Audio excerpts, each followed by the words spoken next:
What is going on, everybody? We have another episode of the Keen Talks premiering today. We are starting a new series called Realtor of the Month. If you can't figure that out on your own, the idea is that we're going to be interviewing one realtor every month that we see, on social media, doing cool things, working with their clients, maybe someone that I've interacted with on a transaction. However the case is that we find them or we title them with the Realtor of the Month.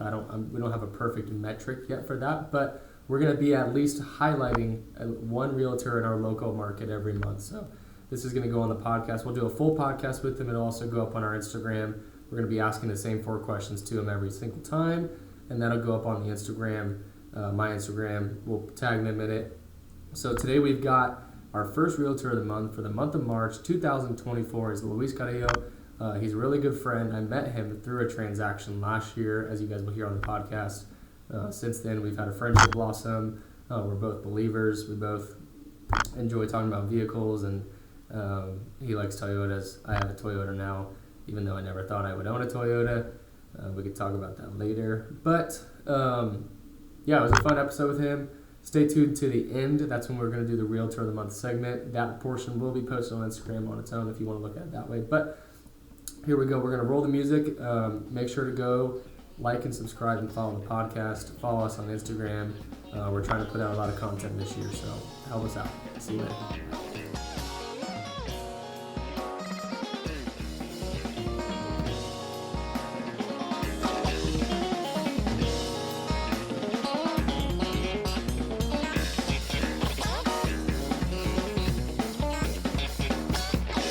You ready? I am. All right. This is the guest we've been waiting for. This is Mr. Luis Carrillo. Thank you. How are you doing? Doing really good. You ready to be on a podcast? I wasn't ready, but Here we are. Yeah. Let's go. Yeah. So I met Luis 2 years, a year and a half ago, something like that. A year? No. Last summer? It was May, June. Mm-hmm. Yep. I don't remember. No. It was like April, I think. Yeah. We were getting a lot of rain. Yeah. I just remember going and looking at this house and with my clients, and it was just raining a lot. It was windy. So it was springtime for sure. Mm-hmm. So just under a year ago. So I met Luis. I had a house that was listed. I guess I should intro Luis a little bit. Luis is a realtor. Uh-huh. You've got 3 kids. Yeah. You live in Brownsburg, which, Yeah. that's fine. You could be in Brownsburg. Big Toyota guy. Yes, that's right. Converted me. Yeah. Everybody who knows I was American-made GMC Chevy, Yay. and the American-made GMC Chevy was not working. They were not. dying. The Dodges. Apparently, I saw like 4 videos after my truck died Oh, wow. of mechanics. They would like interview, like walk up and like, Sure. name one truck you would never own as a mechanic. What did they all say? They all said, They all said Dodge Ram. Oh, wow. They said don't buy Dodge Rams. Okay. Even if you got the Cummins, it was like it's a great engine, but the platform behind it is everything just not else, good. The transmission, Like the electrical aspect. the everything shell, else. everything. And my brother, who's a mechanic, is like, just don't. I didn't know that your brother was a mechanic. Yeah. But anyways, big Toyota guy. Yeah. Converted me. We have a Toyota now. Toyota Sequoia. Nice. Love it. It's the best. Yeah. 3 kids. Been married for It'll be 12? 12 here in June. 12 years. Realtor. That's Yes. what we're kind of going at. Yep. We're starting a new segment series of Realtor of the Month. So Luis is our first Realtor of the Month, March 2024. Yes. I'm sure you'll hit it again March next year because you're killing it. But Thanks be to God. we want to kind of highlight people in our industry who are not just, it's not just about volume. It's not about the people who are, doing the most sales volume or the most like GCI or anything. And it, that has a part to play in it, if there's a pie chart of what it is, but predominantly how you treat people, how you treat your clients, how you work with other realtors, how you present yourself, all those things that just encompass, a business professional who is, well reviewed. Is that the right word I'm looking for? well talked about in our industry. You know, I don't think I've heard anyone say anything bad about you or say, oh, you know, don't work with the lease. There's those agents out there. You're like, yeah, you know, Right. unfortunately, but that's, you know, that's every industry. So what we really want to do is highlight people who are doing good work, who are, you know, serving the Lord, serving the clients, pursuing the things that are good for other people, not just for us, you know. Sorry. But yeah, so we met on one of the listings I had last year.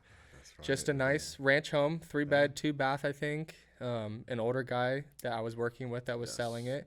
House from the 70s, if I remember. Yeah, older home, not updated. You know, brown cabinets, brown trim. Just a very, you know, good starter home. Chain link fence. Yeah, chain link fence, brick on the outside. Yep. Just a very nice house. Corner lot. It was at a corner lot. Big corner lot on like this northwest side, kind of. Yeah. And we had, I think, you know, that was the time in the market. 46240. Something like that, yeah. Mm-hmm. That was the time in the market where it was still hot. It was hot. Yeah. I mean, I think we got 12 offers, something like that. 9, 12, somewhere in that range. 9 or 12, somewhere in between there. You know, you guys, your offer was not necessarily the highest price, but it had a lot of good terms, you know. Yeah. And the thing that I told my seller, I was like, this guy has not stopped texting me since before his showing, after the showing, before they sent the offer, asked what you wanted, what you cared about as a seller, what you needed, where they needed to be, all the things. Yeah. The first like 4 texts, I was like, who is this guy? He's coming at me. He wants this house. His clients want the house. You know, and then we ended up accepting your offer. I was still thankful. Yeah. Worked through a lot of different things. It ended up not working out. We ended up falling out of contract. But that interaction, you know, between how you communicated with me, and then we also got to talking while I feel like most of the time when you're working with another realtor on a transaction, you get basically 2 options. You get the people who like to talk and the people who don't really like. You call them, they're like, got it, and that's it. You know, like, okay, send me the inspection response, hang up. Like, it's not, there's no fluff, there's no like get to know you at all. And then me and you start talking, we're babbling for 30 minutes, whatever. But that's right. Yeah, so that's how we met. What you got any input from that? Yeah, I'm still sad that the bank bill. Yeah. You know. Yeah, nothing to do with Luis. It was the lending situation, but you know, it is what it is. It happened. You know, it's real estate. It happens. So so those buyers, they're still looking. I think we'll be looking again probably in June or July. Mm-hmm. We'll start looking again. Josh, I'm thankful to God for just everything on that transaction. Mm-hmm. I did my best. Yeah. You send me pictures while you're dropping stuff off at the bank with the banker. I'm like, who is this guy sending me selfies with the banker? It's like he wants this house, man. Yeah. Which is amazing. You're working hard for your clients, and a lot of people ask like, why do realtors get paid what they get paid? Sure. Why do realtors even make it? I can buy a house by myself, and you 100%. Can buy a house by yourself. Yeah, you can 100% sell a house by yourself. Yeah. Will it be as, you know, easy as a transaction? No. Will you get the most for your house? Maybe. I mean, like 2020, when it was like you list a house and you breathed hard enough, you would have 14 offers. You know, that's different. In the market that we're in now, it's a lot more work. That's right. Yeah. And there has to be thought, and there has to be, order, and you have to make the product presentable. Mm-hmm. You cannot just put any house out there. But going back to that transaction, I think about those buyers every so often, because you know they also gave me all they got, and so I felt the duty to provide the very best that I could. Mm-hmm. You know, growing up, so my mom is a nurse, my dad was an electrician. Also own an HVAC company back home.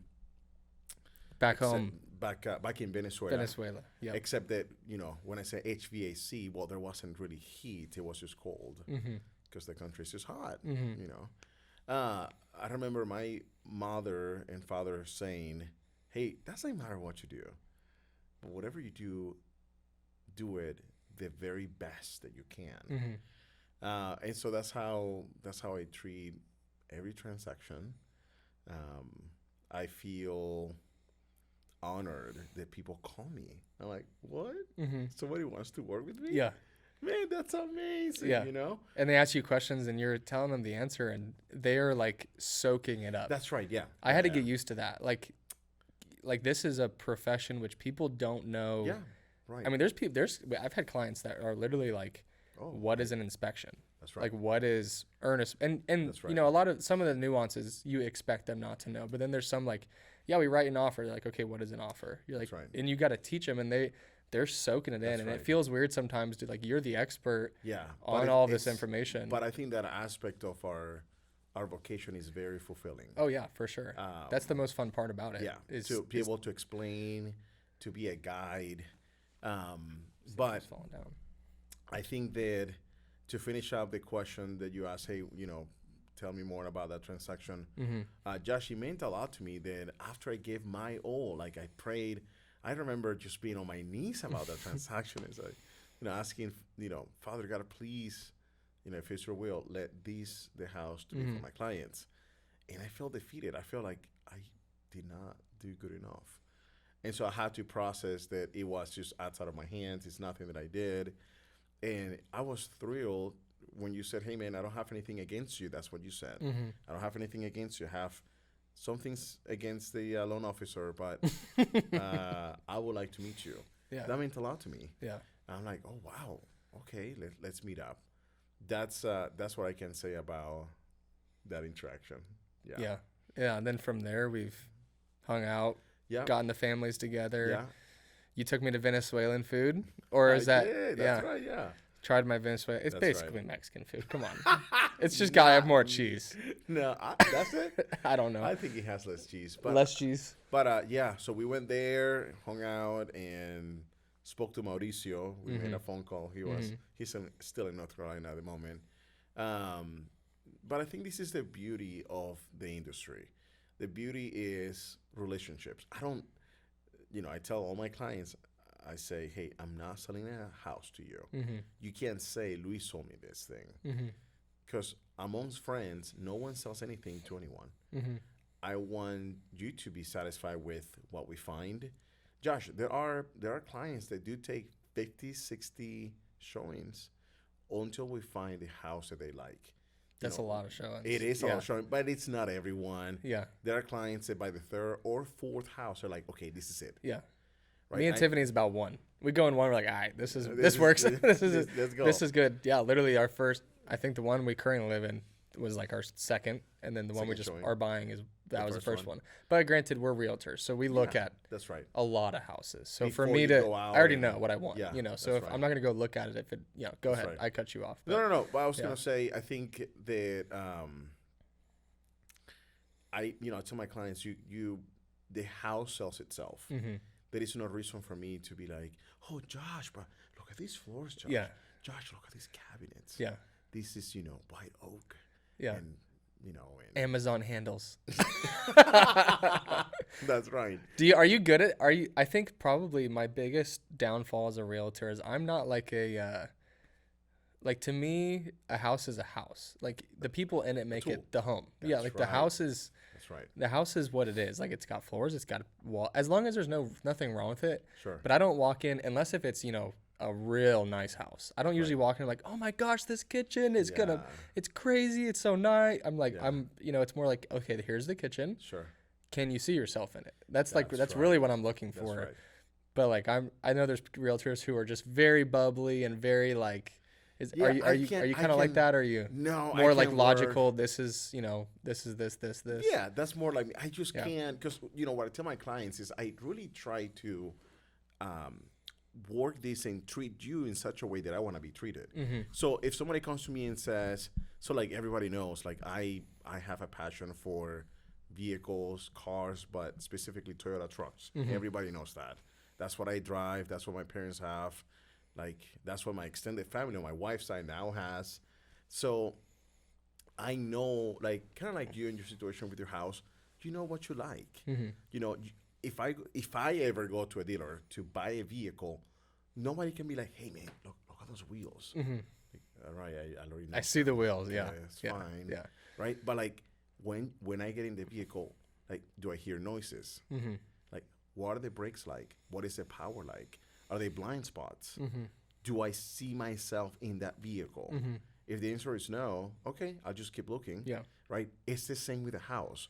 I don't think there is a need for me to, like I said, I just want to know, like, hey, can you see yourself here? Mm-hmm. Oh, by the way, yeah, it is pretty. Yeah. I like it. Yeah. It's not moldy or, Yeah. it's not rotted. Yeah. They're nice cabinets, but do you see yourself? Mm-hmm. Can you make this a home? If they say no, that's fine. That's Mm-hmm. okay. There'll be many more. Yeah. Let's keep looking. Yeah, that's what I tell people too, is like there's always another house. That's right. There's never ever gonna not be a house That's for right. sale. That's right. And especially when the market was really hot and you're losing offers and I know. up against stuff, it's like the people get very emotionally attached, which is fine. You expect it because you're buying a house for your family to live in, but you have to take the emotion out of it. It's like, as much as you can see yourself here and you love it, if you get beat out, like, there is another one that's going to be probably very similar, That's right. or the same, or maybe it's not, but that, I think that's part of our job, is to kind of keep the highs a little bit less and the lows a little bit more, kind of keep it more neutral, try and balance people through the transactions, through the whole experience. And what I also tell people is, like, if this is the one you want, let's get it. Like, That's right. let's not hold back our offer. You're like, we obviously want to get a good deal. We want to make sure we're covered. Yeah, but if we this want is it. the But one, if you're so attached to this that you're like, okay, yeah, let's get it. Like, if they ask for highest and best, let's get it. Like, that's right. let's give them our highest and best. Because 30 years from now, you're not going to look back and be like, man, that $5,000 over that we paid is going to kill me. Because also, you're going to make so much in appreciation, it's not even going to matter. Right. That was my case yesterday. So we we were looking at a distressed home and needed work, and so there were already 3 offers in. Talked to the agent, and I'm communicating everything to my buyer, and the buyer says, "Hey, let's offer this much, but if it comes to it, I'll offer this more." And I said, "Okay, what's the very max that you would be willing and comfortably be able to offer without breaking your conscience? This much, okay." That's what I recommend that you do, because there are multiple offers already. Yeah. He said, okay, that's fine. Yeah. So I think explaining things, taking the time, stepping back, and explaining things to people and the reasons as to why we're doing this is very empowering. I see my job as empowering people, right? I don't want to do anything. So my wife makes fun of me. I go to like Lowe's, Home Depot, and I want to buy tools. I just cannot grab just any tool. You want to know. I want to know before I spend my money. Yeah. I'm like, okay, I want to make sure that this is exactly what I want. Yeah. And so often she doesn't want to come with me to Yeah. Lowe's. She's like, oh, you're going to spend an hour looking on your phone, comparing the RPMs and the torque on this drill. Okay. I can be patient with myself. I think my job is also to be patient with my buyer. Yeah. Right? Or seller, processing the information so that we can make the very best decision that we can. And before we send that offer, right, I'm representing a buyer. That's the scenario that I have in mind. Before we send that offer, and after I send the offer, I often pray with them, or I pray myself for them. The house would be what they're looking for. I don't want a client ever to call me and say, Luis, I can make this mortgage payment. Yeah. Or like, Luis, this is not the house. What do you mean it's not the house? Yeah. Bro, we talked about this 3 times. Yeah. And I ask you, Josh, Yeah. you sure you see? Yeah. Yes, I see myself in here. But Josh, he doesn't have the other bathroom that you said but this is the We one can that get over that, and yeah. That's the emotion. And that's where you got to keep them like, this is what you told me you wanted. This is on the market. You can afford it, but it doesn't have this one of your big 3 that you said you wanted. That's right. And if it doesn't have that, don't compromise on it. That's right. Yeah. There are situations, we have to find somewhere in a month. Like maybe that's the thing, or maybe you rent for a month or something. Yeah. I don't know, but there's always different strategies. But that's the emotion in there where you gotta reel it in. I do worry about that, where it's like you don't want someone to call. Yeah. Even if you sell a house and 6 months later they look in the neighborhood and Susie next door sold hers for $50,000 more, and they call you like, why didn't we? I'm like, I worry about that. But at the end of the day, it's like, I think the market changes so fast. It does. And Susie's house isn't the same as yours, no matter how cookie cutter it is. Josh, and the other thing is, we do the very best that we can at that moment. And that's the thing about, like you're saying, like even with the flips that we have right now, you know, like I did all my research. There's comps to support them. You know, there's properties that are the exact same bed bath count, similar square footage on the same street in the last 6 months that have sold.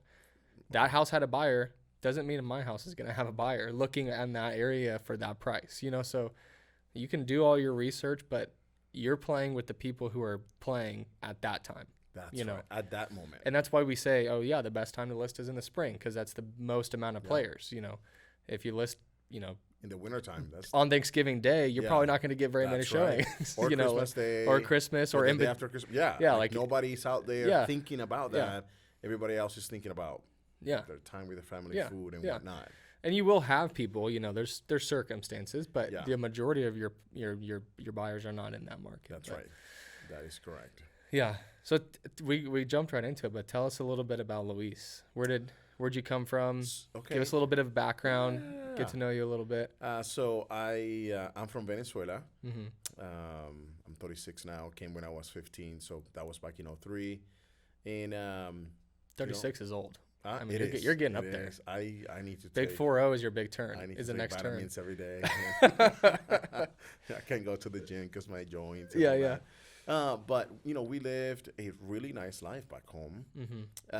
We came because essentially we were wanting to have a better life, and my father and mother could see where the country was headed at the time. At the time, I told friends, "Hey, I'm gonna be moving," and they laughed. They're like, "You're crazy," and I thought, "We are crazy. That's right. Like, why are we leaving everything that we have been working for?" So we came in 2003 and went to a high school here, HSC in Fishers.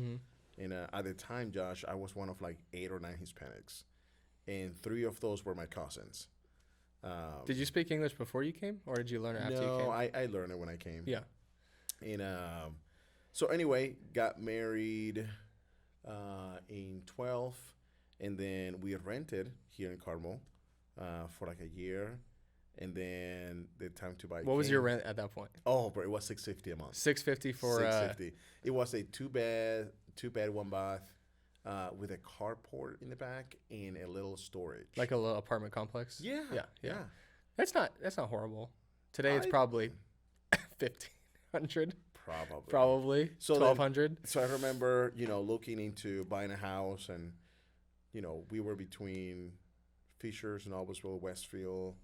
There wasn't anything in Carmel, Plainfield, Avon, and Brownsburg. And at the time, to me, it seemed like I was getting more for my money in Brownsburg. Yes, I wanted to stay here in Carmel, but I'm like, I cannot afford it. Anyway, we bought the house, or we built it 10 years ago. And what were you doing at the time, work-wise? I was working for the bank. I was a personal banker for PNC at the time. And then, let's see, we got the house. Then I sold Toyotas for a little bit for about 3 years here on the north side and also on the west side. And then I went back to banking. I was an assistant manager for 3 years. And so, Josh, this is what happened. So, summer of 2018, I was the highest revenue producer as an assistant manager for Regions Bank in the state of Indiana, actually in the Midwest for Regions Bank. And I remember getting a little like bonus, and I thought, what is this? Yeah. I'm getting calls, people are texting me emails like, "Hey man, what are you doing?" I'm like, just treating people with dignity and respect. Yeah. And I'm trying to find a way to prosper them with what I have. Yeah. It was at that time that I thought, I don't think I can support my wife and more children. I don't think I can do that. How many kids did you have at that time? Let's see. That was in 2016. I think we only had Ezekiel. Yeah. No. That was in 2018. We had Ezekiel. That was it. That was the only son that we had, the only child. And I remember people coming to me, Josh. This is amazing. People were like, "Hey, have you thought about real estate?" I'm like, No. Because the banking you were doing, was that outbound sales or was that just inbound So it helping people? it was retail banking Mm-hmm. at a branch, but I had the freedom with all of my managers, like, hey, Luis, if you want to go out and talk to people. Yeah. And I love that aspect of Yeah. like, hey, I'm just going to go and talk to so-and-so today.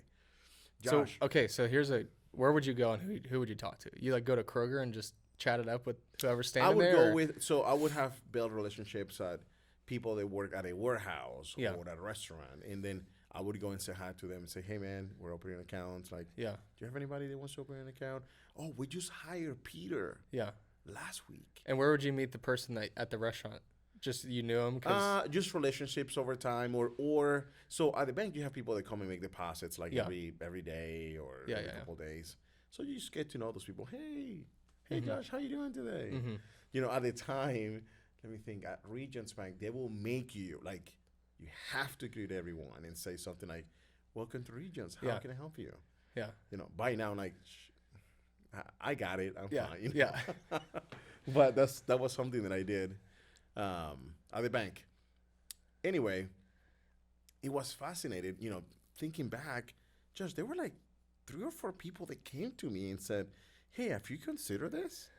And I'm like, "No." Mm-hmm. I actually wanted to be a mortgage officer. That's what I wanted Yeah, to be. that makes 'Cause I sense. Yeah, you're in the banking because like I world. was in banking, I always like numbers.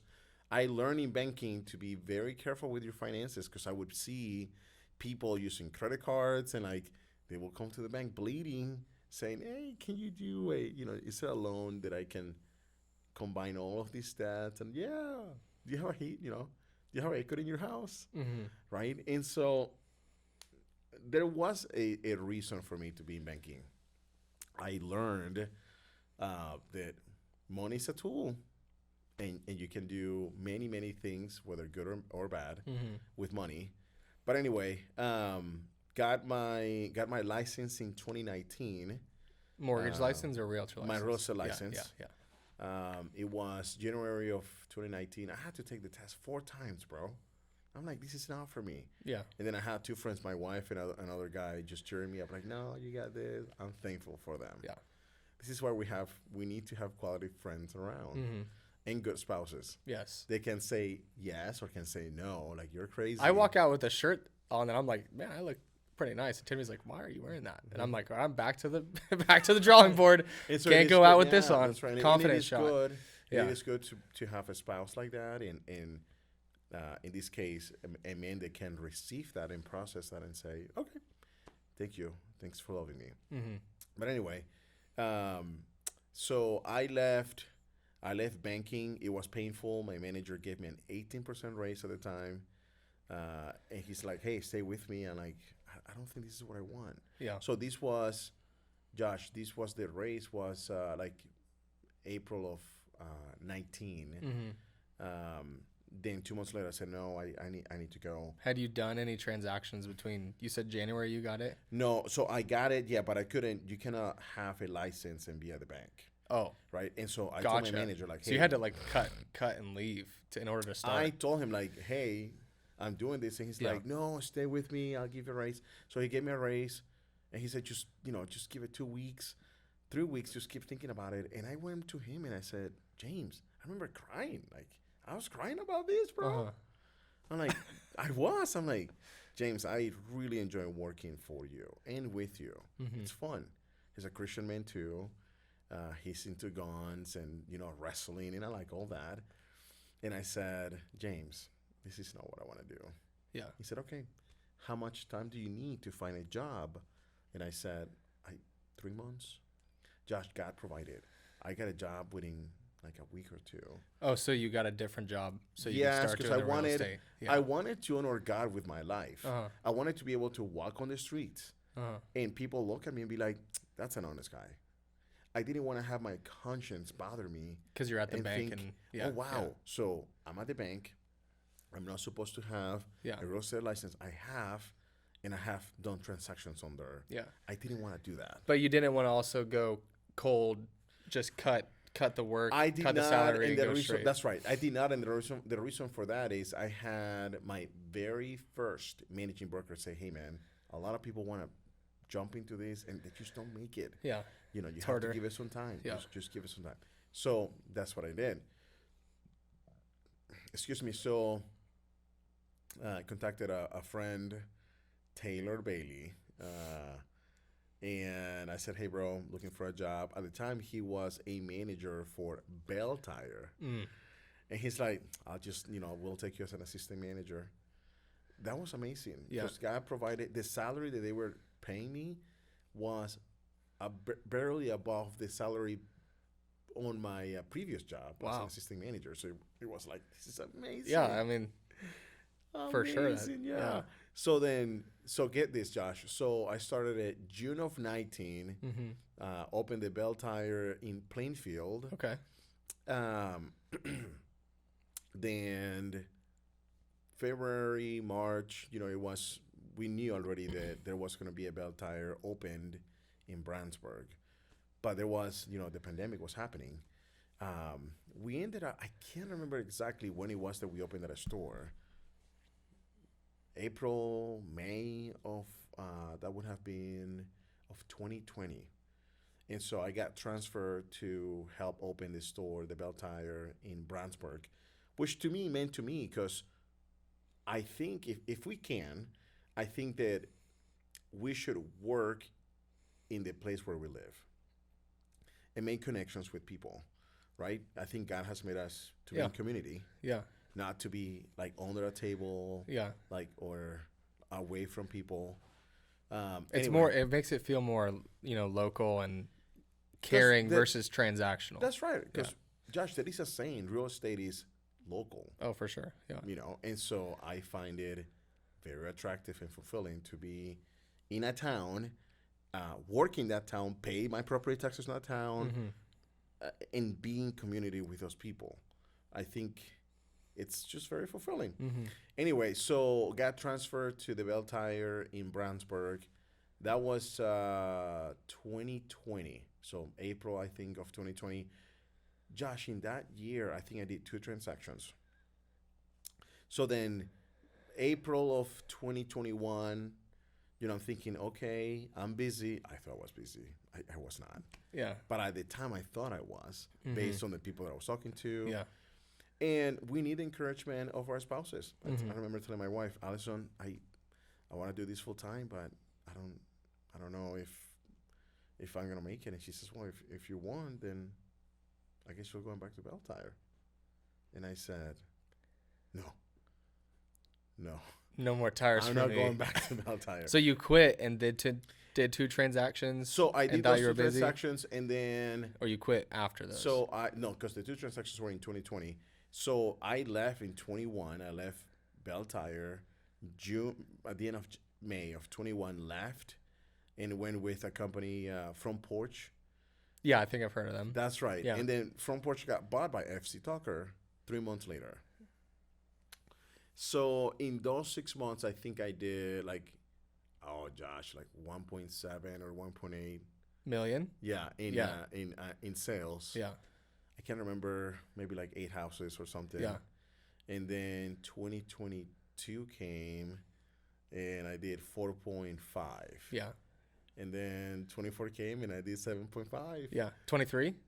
23. Yeah. 23. Yeah, that's amazing. I'm like, what's going on? Yeah. Like, blown away when people call and say, hey, I found you on Facebook, or hey, Maria, my aunt, bought a house and she told me about you. I'm like, oh, wow. So it means a lot to me. Josh, I get some of these clients that call me and say, hey, we're cooking a meal this Saturday. Do you want to stop by? Yes, I want to stop by. Yeah. Or there's this client that, every few weeks, like, hey, man, we have a bunch of eggs here. Something else that I have noticed. So I deal, Josh, a lot with business owners, Hispanic business owners. And I was just telling my wife about this. There are 3 that have said, hey, my wife really liked you and I enjoyed you. Come over, bring your family. It's very unique. I have never had a vocation or a job where you get to interact and help people, and then they're so happy that they open their doors. Yeah. Like, It's not like you're going to the bank and inviting the banker over for dinner. Right. Maybe. Like, But probably not. Probably not. Probably not. And I think that's You're not going to invite your chiropractor over for ribs on Saturday. That'd be a little weird. Eat little ribs, crack my back. Yeah. You know. Like, okay, you want to go and get a drink? No. Yeah. You know, but it is very fulfilling and very unique to experience that. And like, there is this person from another country, right? We speak the same language or not. And they say, hey, stop by. I'm like, wow. Like, fascinating. And I think the reason why I find it very attractive is, Josh, I left my extended family back home. A year after moving from Venezuela, bro, I would cry. Like, the weekends, I'm like, I don't see my cousin, I don't see this person, I don't see my uncles, I don't see my aunts, I don't see my grandma. And so I think it was a hole, there was left in my soul. And so I see my job as God replacing some of those people, right? And there are some that I treat like aunts and uncles. Yeah, family's not just blood. It is a lot of blood, but it's not just blood. It's not just blood. Yeah. So very, very fulfilling, I would say, because there is a lot of teaching. There was a time, Josh, when I thought, well, maybe I should be a teacher or a professor. And I thought about going and doing that. And my wife was like, no. My mom was like, no. But in our vocation, in our job, we do that a lot. You have to be patient. You have to be willing to listen and explain things in a way that makes sense to them. Over and over. Over and over. Yeah. And if you get upset, I think it is appropriate to say, hey, I'm sorry, I'm getting annoyed. I think it is appropriate. Yeah. Because people will see you like, okay, this is a normal dude. Yeah. Right? I don't think it's good to hide our emotions. So if there is a failure, to confess it. But it is important to be patient and because it's a very relational,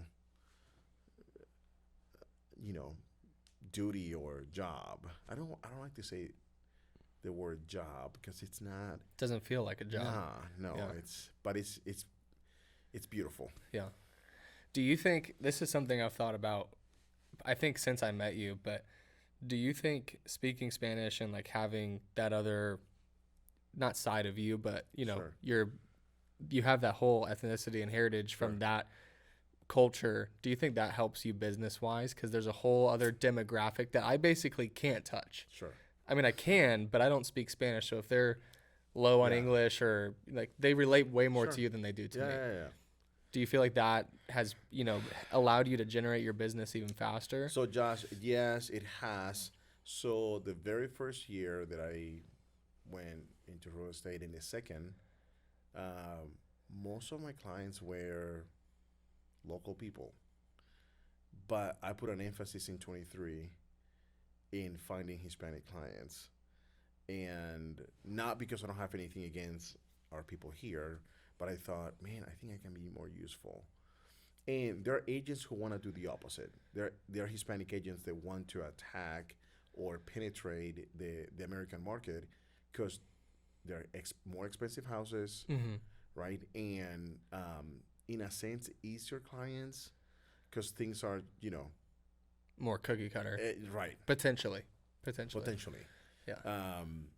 But I think I like the grinding of going to places, finding information on this many houses. But anyway, yes, to answer the question, yes, I believe speaking Spanish has helped me a lot. Yeah. To be able to connect with these people. Yeah, I mean, like I said, you've got a whole group of people that wouldn't relate to me being born and raised in Indiana as much. We could get there. Sure. But it's just way easier to have that connection. And it is. I've just wondered about, because like you said, people talk and people like, oh, my family, like they're coming here too. They're coming from here. They're coming from there. And now you just have like 4, 5, 6, 7. They all stack up. And I feel like our culture being like, we're very, like I've noticed this a lot with Tiffany's family because they've like the Mexican side. Sure. And like they're a lot more like just like family, and you know, everyone's hugging and kissing when you walk in, and like my family is more just we're not exactly like that. Sure. You know, obviously we're still family. We still love each other, but like I feel like you help someone in one family, like Luis, I've got 17 people who need a house, and every single one of them is coming to you because you took care of me. So then there is some of that. There is some of that amongst a couple of churches. Hispanic churches, and one of those churches do have a Hispanic realtor. And they don't go to him. They clean. No, they don't go to him. They call me. So. You just walk in and hand out your card and walk out. Can you imagine me walking in like to the realtor? Hey, sir. By the way, if you need any help, let me know. I'll be here to serve you. Yeah, Josh is fascinating. I think it's more than knowing the language. I think you have to. For sure. No. Yeah. Like, it's not just. You have to. You have to do the very best that you can, and Josh, I'm not interested in becoming, you know, there are some people out there that are after a quantity of or a number of transactions or an overall volume, right? And I think it's good to have an idea like, hey, I would like to do this. Goals, Sure. Yeah. But I'm not interested in becoming someone that loses like his soul and his identity for the sake of a sale. Yeah. Like, nah. Yeah. I want to continue to be the same guy that I am. I want to keep my humility. I don't want to become proud and be like, well, I'm not going to associate myself with those people. Or I can only drive certain vehicles because, you know, I'm so good. Yeah. There is a little bit of an air like about realtor, there's a perception of realtors that has come from, I don't know, TV shows or something where, you got to drive the Lexus, you got to drive the. Actually, no. Whatever it is. That. Lexus is fine. Lexus is fine. It's owned by Toyota, right? But what? But like the BMW, Audi, you know. Wear nice watches and dress fancy. They're people who do that, but I don't think you should base your realtor that you're going to go with off of that, because maybe that means there's, you know, it's like this idea that you're successful. To some people, but then there's also people who just don't spend their money wisely. Like I would rather go with the realtor who has 100 rental properties than the guy who's got an Audi, because one of them is making you a lot of money, one of them is not. You know. So I guess it just is your view, and kind of like bouncing back to what you had said earlier, it is all about education. It's about being informed before you go with someone. But if you're not working with someone who's willing to inform you and willing to educate you and willing to work with you and explain things to you, they're more, you know, transaction based or commission breath or whatever they want, where they're just chasing the checks. You know, that's not the kind of realtor you want. That's not the kind of person you want for any kind of anything. Josh, I think to touch base on your comment about realtors creating like this image, I think often what it is insecurities. Yeah. Right? And so they feel like they need to look a certain way to make you think that they are something else. Mm-hmm. The reality is, I don't fool God. Mm-hmm. You don't fool God. God knows what you are and who you are. And I don't want people to think, oh, Luis is this, and be wrong. Yeah. I want them to have a more accurate perception, like, okay, no, this is Luis. There was a realtor guy who said, oh, you know, you had this many sales last year, you should drive a nicer car. And then I crashed my truck, my Sequoia. And then I bought a 24-year-old vehicle, Josh. Yeah. And I had insecurities. I'm like, did I do the right thing? What I know is I don't like that. Yeah. I'm in the middle of buying our second house. Yeah.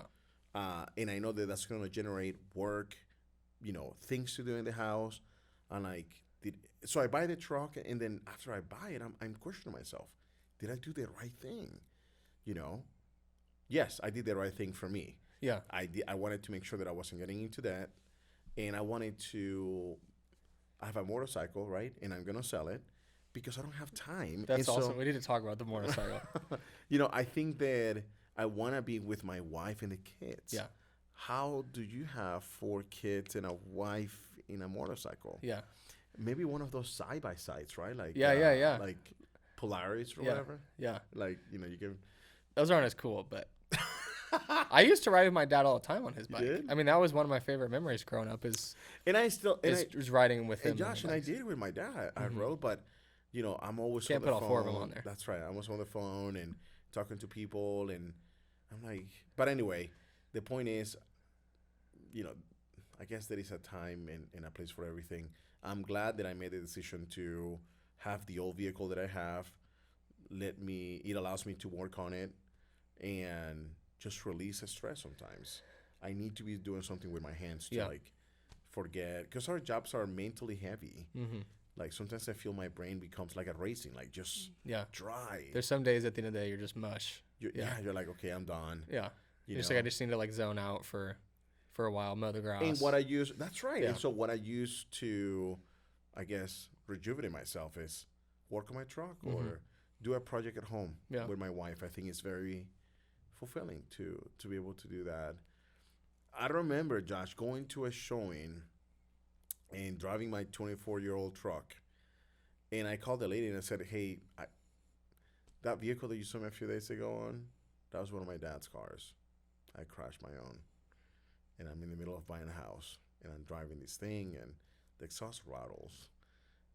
And I'm telling you this because I feel bad. I think, I told her this. I said, Maria, I feel that perhaps you'll judge me. She laughed, Josh. And she said, don't we all think the same? Mm-hmm. Don't worry about it. Mm-hmm. Let's go see the house. Josh, we went to see the house. We made an offer and she got it. It was amazing. And then she texted me like every month, like, hey, Luis, how are you doing? Yeah. Hey, I'm good. How's Juan? Her husband. Yeah. Oh, Juan, I was asking about you a few days ago. Yeah. I'm waiting for her to say, hey, we're going to make some carnitas. Come over. Yeah.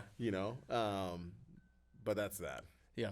There's my, should we do a live showing acceptance? Oh, look, do you know this person from FC Tucker? Michelle Shepard. Wow. I was just talking to her husband yesterday. Should I go accept her? I don't know if I could do it from my watch. Can you accept showings from your watch? I don't know. Let me get my phone. Sure. This is live because we're selling our house. I don't know if this is good podcasting or not. But we're selling our house. This is important. That is important. People are wanting to see it, and I haven't put a lockbox on it yet. Oh, that's funny. This is Susie. So when is the showing? At what time? Oh, that's a different one. Let's see what time the showing is at. Because I'm thinking you gotta get there on time to put a lockbox. I'll just have Tiffany. I'll text them the garage code. This is great podcasting. This is live, baby. This is what realtor life. That's right. Yeah, so you have. How is your rental go? Like your first house? How is that going? Man, we are blessed. Very thankful. There were 3 or 4 applicants. My wife is the one that led that. And there was one that stood out to us. And then we met him in person and, he told us that he was going to a church locally and he played the guitar there and, he came from Chicago. So it was very interesting. So then I asked him, it's the first tenant that I have. And I say to him, I said, hey man, I got a question for you. I said, what would happen to you? I know you're going to a church, to a Christian church, but what's going to happen to you when you die? Mm-hmm. And he said, I'll go to heaven. And I said, but before you go there, and he was like, what do you mean? I said, bro, what I want to hear is that you understand that God will judge you, and I will be judged based on the things that I did, things that I didn't do, things that I thought, things that I said. He said, yeah, I understand that. I said, I want to make sure that I treat you right, that you treat me right. If there is an issue, tell me in my face. I want to have a good relationship with you. And then I said, bro, I want you to come to my house and eat food with my family. So far, we have done that once. Mm-hmm. They also bought our last van Oh, they're the ones who stole it from you? Yeah. But you ended up with a beast. Oh, yeah, we got Sequoia. You get the Sequoia. And, man, it's just great. Like, I'm very thankful they pay on time. To me, right, and I've been told by people, no, the rental industry, it's awful. I'm sure, like, Yeah. but I think it matters a lot who our tenants are, Mm-hmm. and are we building a relationship with them? Mm-hmm. If we just see them as, hey, you're just paying my rent, Yeah. maybe they feel used. Mm-hmm. But if you treat them like a family, like, hey man, Josh said that you were my tenant. Hey bro, I heard you lost your job. Can I help you? Can I pray for you? Or hey, I heard that your engine is going bad. Sorry bro, I have a friend Mm-hmm. that can sell you an engine, and probably can find some other friend that can install it for you. Yeah. I think when we give our heart to people, Yeah. sure, some will take advantage of it. Yeah, sure. Everyone takes advantage of God's grace every day. Mm-hmm. Yeah. Okay, so what's expected? Yeah. Not for me. But I think if we do that and we act in good faith, I think that so far it has been good. God blesses that, and I would love to have more tenants that I can be kind to, be generous to. Our tenant has said a couple of times, like, hey bro, thanks for being so generous. Yeah. And I'm like, oh wow, okay, you're welcome, praise God. Yeah. I mean, I definitely agree. We've had, we manage a lot of properties at this point, so we deal with a lot of tenants, but with the ones that like the one rental property that we had a lady and her kids that were living there, and we wanted to help her out. Like when we first had let her moved in, she was trying to get out of a bad situation, all this stuff, and we did everything we can. She was in the hospital at one point. We sent her food and gave her, I think we used like her last month rent or something for a month. So like she didn't have to pay or whatever. And at the end, it just got bad, where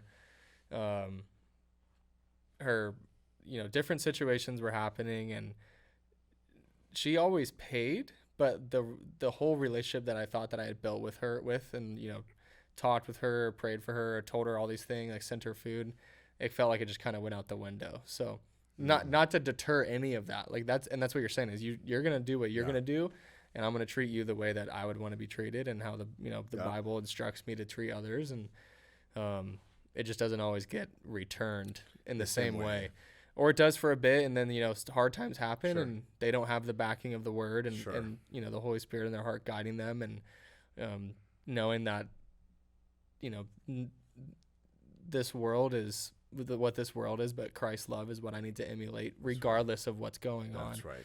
And if they don't have that, the behavior is going to be different in hard times. But yeah, I definitely would say building relationships with tenants is huge. And there's a lot of different ways to invest in real estate. You can go the route of buying 100 at a time, and you don't know who's who lives where or what. It's all just numbers on a spreadsheet. Or you can do, one at a time and get to know, the house, the people, where it's at, the street, the neighborhood. Sure. There's a different, and I'm more that way. I don't really want to own 700 units. We want to have enough to provide for our family. Yeah. That's all we really need, And it's kind of like what you were saying earlier, going back to like having goals of, transactions and volume and all this stuff. And it's like, as long as I can pay my bills for this month, and we make enough this year where I can support my family, Tiffany doesn't have to go get a job, so she's away from the kids, and we can continue to have, we want to have like 6 kids, so we got to make some money. That involves money. Yeah. Even the 2 that we already have are expensive, so as long as I can do that, then I don't need to have. That's right. I don't need to break any records. Like if the Lord provides that, then we'll be thankful for that. But if He doesn't, if the step 1 is to provide for the family, and then whatever happens after that is gravy. And as long as I can spend time with my kids, and we can serve at church, and we can build relationships, and we can use what the Lord has given us to bless other people, then that's what it's all about. That's why we're building the businesses, and that's why we're striving to make those relationships and stuff. But that's right. Yeah, that's cool. I mean, there's not a lot of landlords out there that are having their their tenants over for dinner. That's awesome. I'm sure that they're very thankful. They are in, I'm just thinking about an interaction that we had a couple of days ago. So we had a garden in the back, and he wants to do it, and he wants to do it with better wood. Mm-hmm.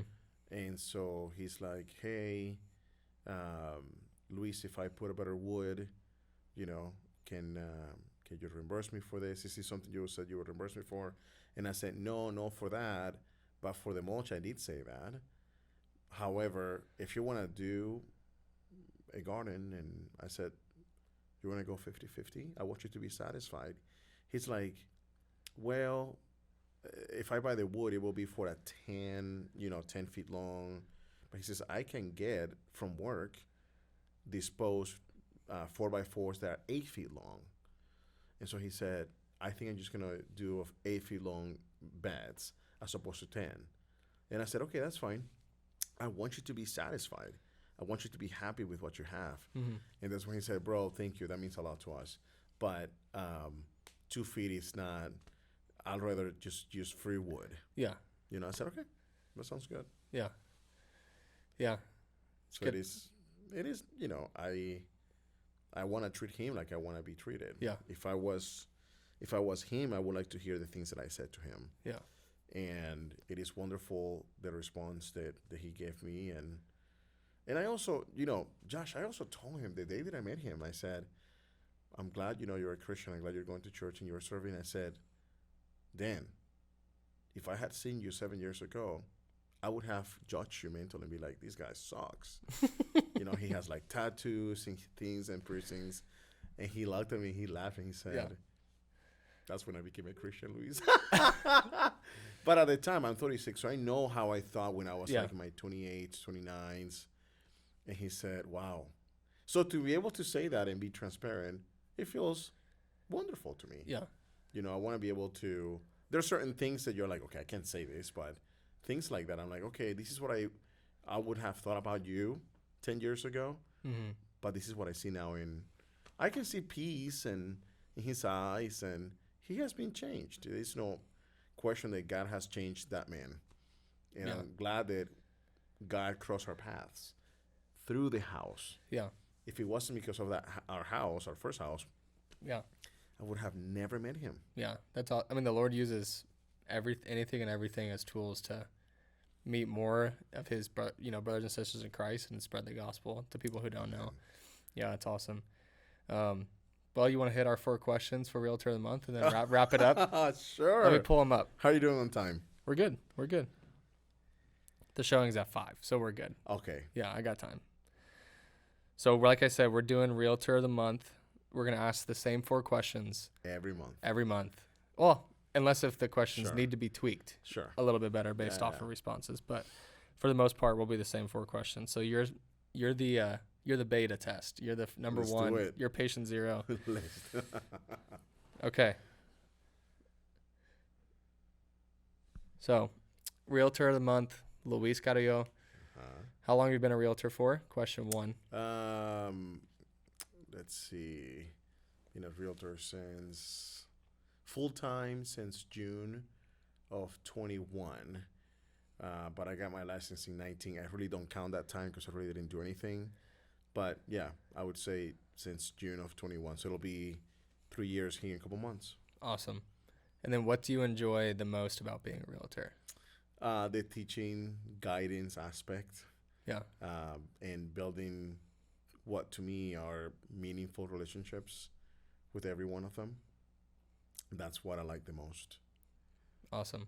Yes. And then what do you do specifically to serve your clients that you feel sets you apart from others? So, Josh, in the Hispanic community, everyone is concerned, is he going to rip me off? Is he honest? Josh, so the way that I see myself to this day and the way that I perform, I see myself as a bridge for people to get what they're looking for. And so, for example, every interaction between the other agent and I on the house that my buyers are wanting to buy or my clients are wanting to sell, everything that is being said, whether it's joking or anything, it's communicated to my clients like, hey, this is what it's being said. So they see themselves in the phone like, oh, okay, this is what they're talking about. Mm-hmm. Any emails, anything related to the house, I forward emails, sending screenshots to them so that they see. And so I enjoy that because I want them to see that it's a very transparent process. Because that's how I would want the process to be. If I was on the other end, like, hey, like, yeah, what you got there? Yeah. That's what you're doing. Yeah. Thank you. Everybody wants to be informed about what's going on. Yeah, like everything. And so I think that's one thing that sets me apart because I have had people that have bought properties or sold properties with other agents, and they said, man, I really like how you work. And I said, thanks. Thank you. Yeah, that's awesome. Yeah. And then last question, what's the funniest thing that's happened during a showing? During a showing? Or just a client in general. You know, it can be just a client interaction or a client, something that's happened. I can mention a few. They may not be clients after this. I don't know. We'll see. So I have a couple ones. Okay, this was at a showing. I show up to this house, husband and wife, and kids are there. We go into the house, and man, the husband had like eagle eyes. We're walking around the house, and the husband sees a penis. Like, I'm serious, Josh. He ran towards it, grabbed it, and like moved it somewhere else, so his kids wouldn't see it. And then his wife saw that too, and they were both laughing. They were laughing. I was laughing. I'm like, did we just see that? Out of all the stories to pick, this is the one you went with. So that's one. And then the other one was, so this was after, I guess in the middle of the negotiation. Oh man, that was funny. Let me think about this. I was representing the seller and the buyer. I met the buyer because I was doing an open house. So the buyer will send me text and I'm like, hey bro, you can't be sending me texts. You need to talk to this other lady. That's your realtor. He's like, okay, that's fine. And then he said, hey, can you tell your seller, if I buy his house, can I get that white turkey that I saw in the back of the house? He said that. Like a living the wild turkey? Wild turkey. And I said, sure. So, hey, this is what he's saying. Yeah. My client said, yeah, tell him that I'll leave the turkey and I'll leave some eggs if he wants to. Yeah. So after the transaction, my client fulfilled his word. There you go. He left the turkey in the garage. And so was it a wild turkey or was it? A wild turkey, yeah. He caught it and just let it in the garage? just he left it alive. You know, and it was like it was at the end of November, so it was Thanksgiving. This dude was trying to get a free Thanksgiving dinner. Yeah. But my client was like, that's fine. Yeah. I want him. It was very cool. They're both business owners, Hispanic business owners. One of them is in the construction field. The other one is in the landscaping field. But the one that is in the landscaping field also likes construction. So he bought that house 6-7 years ago. It was a piece of junk. He made it beautiful, Josh. Beautiful floors, like beautiful countertops, beautiful siding. I love fiber cement siding. Beautiful. I think there is nothing better to me like actual brick, right? Yeah. But I'm a big brick guy. Yeah. Yeah. But anyway, I think those are two that I can think of. And that's funny. That really happened. That's funny. Yeah. That's funny. You're really breaking in the first iteration of Realtor a Month with that story. I don't know if that one will go live. We'll have to edit it out a little bit. Just let them. I just couldn't believe I saw that. Like, is that for real? Yeah. Oh my goodness. And then there were them, and I just crying, laughing. You know, like. Did they buy that house? No, they did not. Okay. It was not. They couldn't after that. Yeah, right. Oh, man. That's funny. Well, Luis, this was great. Yes. It was great to have you on. It's been great to. Thank you. It's been great to get to know you over the last, what do we say, a year? Like a year. A little over a year. Same here. Yeah, the Lord's been kind to bring us together and Yeah. be able to get the families together. Your kids are a little older, except for Let's see. So slightly older. Yeah. But Jed's Lydia, 2. Jed's 2. Lydia's They'll be 2. 3 in October. Yeah, Lydia. Lydia's 2, and then our 4th baby will be coming here in May. Mm-hmm. So maybe we'll be close to you guys. Mm-hmm. Mm-hmm. Reasons to get together and do Yeah. things together. Yeah. Well, it's been great. Thanks for coming on. Well, Thank you, brother. do you want to let people know? Do you know like your Instagram or something for people to follow you? Yeah. So if you guys want to see See a lot of Toyotas. Listen I to some know. Spanish. That's right, a little Yeah. bit. So my Instagram page is Luis, so Luis dot my last name Carrillo, CARRILLO.IN. Perfect. Pretty simple. Yeah. We'll put it in the description also so people can go give you a follow. But I appreciate you coming on. This has been great. Yeah. Thank you. You're a great realtor, doing great things, serving your clients. It's been awesome to see your success, and I'm sure you'll keep having it.